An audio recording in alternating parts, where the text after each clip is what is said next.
dedicated to eastern and southern Kentucky. This is WYMT Mountain News This Morning.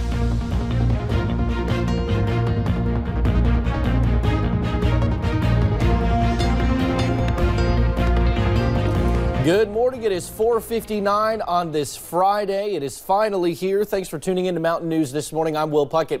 Brandon is in the Weather Center on our 5th severe weather alert day this morning as we are just starting to get out of this winter weather that honestly, Brandon, we haven't seen much of this year. It's just been so difficult for our weather team to be able to pinpoint what Mother Nature is going to throw at us. Yes, and listen, it's a new month. It's February. Welcome to February, and we're going to continue to track a little bit of wintry weather as we head into the second month of the year. Let's go to the camera network this morning. Let's start in Pikeville with the Pikeville Medical Center camera. Not a lot to see this morning, but we come back to Hazard and we see again kind of calm conditions for the moment at least. Over to Whitesburg this morning, and again you can see no major issues as of yet. We go to satellite radar though, you see some moisture up there kind of coming into the region now from the west and to the north, but again some of that showing up on one radar as freezing rain, some of it trying to show up here on the satellite radar as snow, so we're kind of keeping an eye on temperatures. That's going to be the big key for us, showing all snow on live pinpoint Doppler radar. But as you look at temperatures, well, I'll get to those in a second. Forgot about the winter weather advisory. That's in effect for most of the area until 10 o'clock this morning. So if you look at the temperatures now, Monticello 39, Ashland at 20. So a huge range as we go through the daytime hours. Look at the temperature change from yesterday, though. 20 to 30 degrees warmer. Normal day and a little extra on the coffee meter. Out the door forecast, though, some slick spots are possible, so just kind of keep that in mind. Temperatures will climb later today as we get to close to 40. The rest of the forecast is on the way here in just a few minutes. Will? All righty, Brendan, we'll check back in with you. Well, as this week's polar vortex continues its onslaught across the Midwest and now in the Northeast, some welcome relief is expected over the next few days. CBS's Tom Hansen has the latest from New York City's Times Square. In Milwaukee, Wisconsin, the temperature tower sign said it all. Intense cold kept a dangerous and deadly grip on the Midwest and worked its way into many parts of the Northeast on Thursday. In Cotton, Minnesota, the temperature, without the wind chill, was 56 degrees below zero.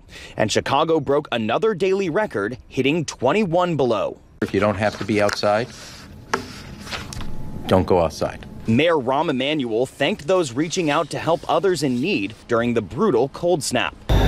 The city's fire department has been bringing an extra truck on every run. Equipment freezing up. We've got ladders that are frozen. We've got hose that's frozen. And the Chicago River is so frozen it looks more like an ice rink. The fire department broke out its icebreaker to deter people from walking on the river, and so emergency boats can pass. In a week that brought the Midwest to a freezing crawl, a sign of hope.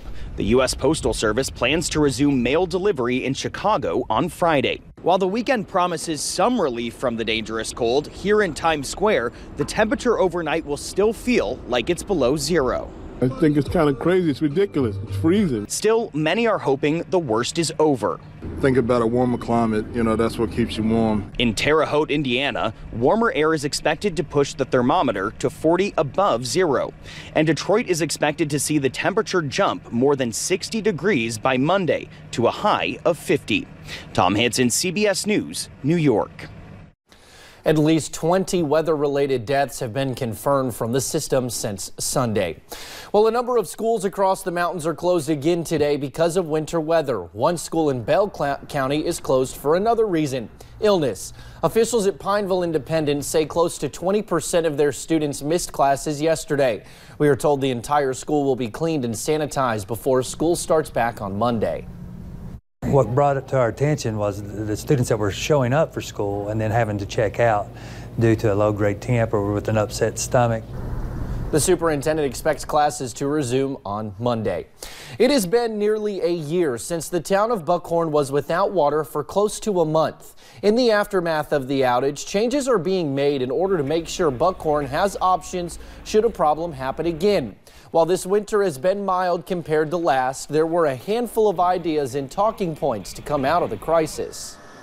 It's a challenge for every citizen in this part of Kentucky to voice their concerns about how we're managing the resources that we need, water, electricity, those things that give us, that really put value to our lives, and those things that we take for granted.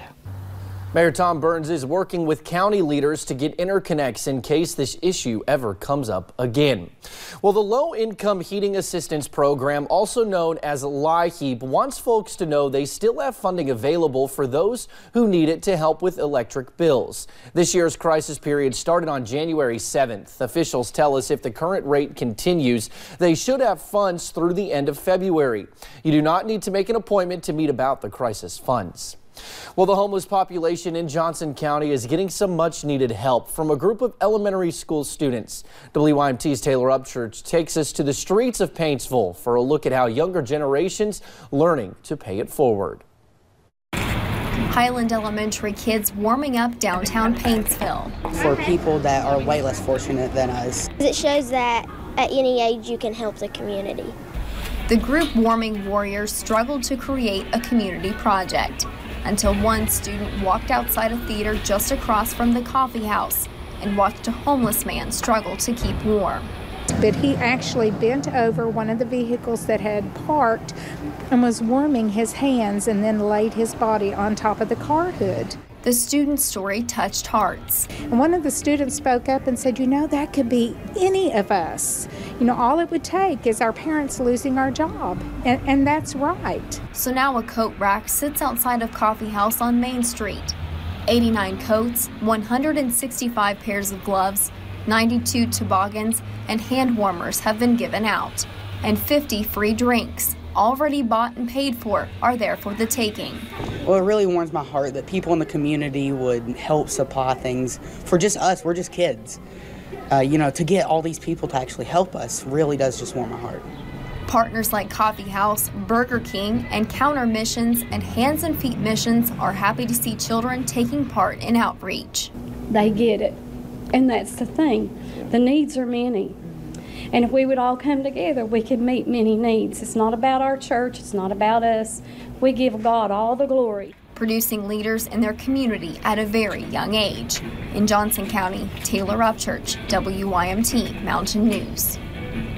Students say if you are in need, you can simply walk up and take a coat. If you have a few to spare, you are more than welcome to drop off extras as well. Well, the president of Kentucky's Council on Postsecondary Education is kicking off a statewide listening tour today right here in the mountains. President Aaron Thompson wants to talk about college access, student success, workforce quality, and career transitions. The first forum will be later today at the Eastern Kentucky University campus in Clay County. 6 other forums are scheduled through May. You can find a full list on our website at WYMT.com. More forums will be scheduled in the fall. Well, officials at Pineville Independent School held a community forum yesterday where parents voiced their concerns about changes that could be coming for students. There is an ongoing dispute between Bell County and Pineville schools over the non-resident student contract. Bell County school officials say they lose thousands of dollars for every student who transfers out of the school system. They are proposing a 1-to-1 contract, meaning for every student who transfers to Pineville, a student from their school would then go to Bell County schools. Parents at the forum say they want the freedom to choose where their children go to school. If I don't have the freedom and choice to send my kids to where they're happy, then I'd rather homeschool them. And that before they go to a county school, they'll be homeschooled. Pineville officials say they are hopeful their Bell County counterparts will change their proposal to allow families to choose which school their children attend. Back to Johnson County now, where some folks got the chance to meet and talk to their newly elected officials Thursday. A meet and greet luncheon hosted by the Chamber of Commerce was held at the Ramada Inn. Judge Executive Mark McKenzie says this is their chance to show the business community they're willing to work together for the better of all by sharing thoughts for the future. We represent them and we have open doors. And so if they have questions or concerns or ideas that they want to share with us, or they need assistance in trying to help develop or cultivate ideas that they have that can make this community better, then they need to know that this is an open door. Now, McKenzie says he plans to focus more on economic development opportunities and new projects this year. Well, a former manager with the Lee County, Virginia Public Service Authority, convicted on embezzlement charges, learned how long she will spend behind bars. A judge sentenced Tanya Neff to 2 years in a state prison. Officials say Neff used public funds for personal use, including trips to Walmart and several other stores, and to pay some of her bills. Neff will also pay more than $40,000 in fines and restitution. Coming up on Mountain News this morning, the Plugged In crew will review a movie hitting the theaters this weekend. And we'll head to Hollywood one more time this week to get the latest headlines in your eye and entertainment report. Some folks could have a tricky drive to work this morning. I'll tell you where we can see the most impacts in about 2 minutes.